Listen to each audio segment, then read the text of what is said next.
माननीय मुख्यमंत्री असतील, माननीय उपमुख्यमंत्री असतील, यांच्याकडे तुम्ही जाऊन जर सगळे बसलात तर त्या कोणाची हिंमत होणार नाही की नाही म्हणणार. परत आदरणीय राणेसाहेब आहेतच आपल्या जोडीला. आणि म्हणून हे जे प्रकल्प असे आहेत, येऊ घातलेले आहेत, हे लवकरात लवकर टाइम बॉन्ड प्रोग्राम मध्ये यायला पाहिजे. जसं कालचा कार्यक्रम तळवड्यात झाला, जसा कार्यक्रम आता पुढच्या एखाद्या दीड महिन्यात आनंदात पण तसाच एक कार्यक्रम होईल, तसाच आता कार्यक्रम आपण उद्या शिरोड्यामध्ये पण कराल.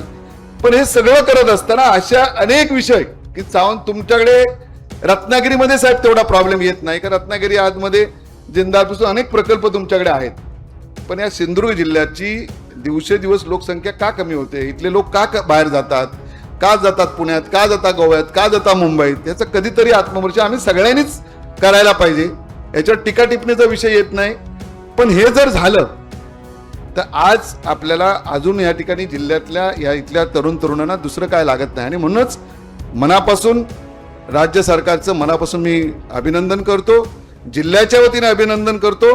पण तो ताज प्रकल्प वेळेत पूर्ण व्हावा आणि स्थानिक जे छोट्या छोट्या अडचणी आहेत, फार मोठ्या अडचणी नाही आहेत, त्या पण दूर कराव्यात.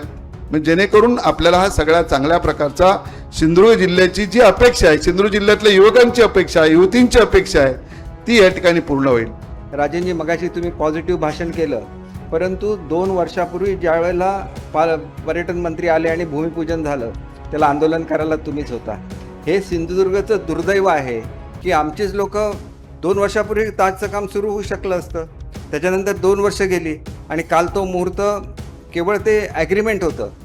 ताजने किती पैसे द्यायचे शेतकऱ्यांना हे त्यावेळेला ठरलेलं होतं. त्यांचं जे करार होता 90 वर्षाचा, ह्याचं रिन्युअलसुद्धा मी ते 2 वर्षापूर्वी करून दिलेलं होतं. म्हणजे 2 वर्षापूर्वी खरं ते काम सुरू व्हायला पाहिजे होतं. 2 वर्ष त्याला लागली. शेवटी आपण सत्तेत नसलो ती काय होतं ह्याचं उत्कृष्ट उदाहरण आहे.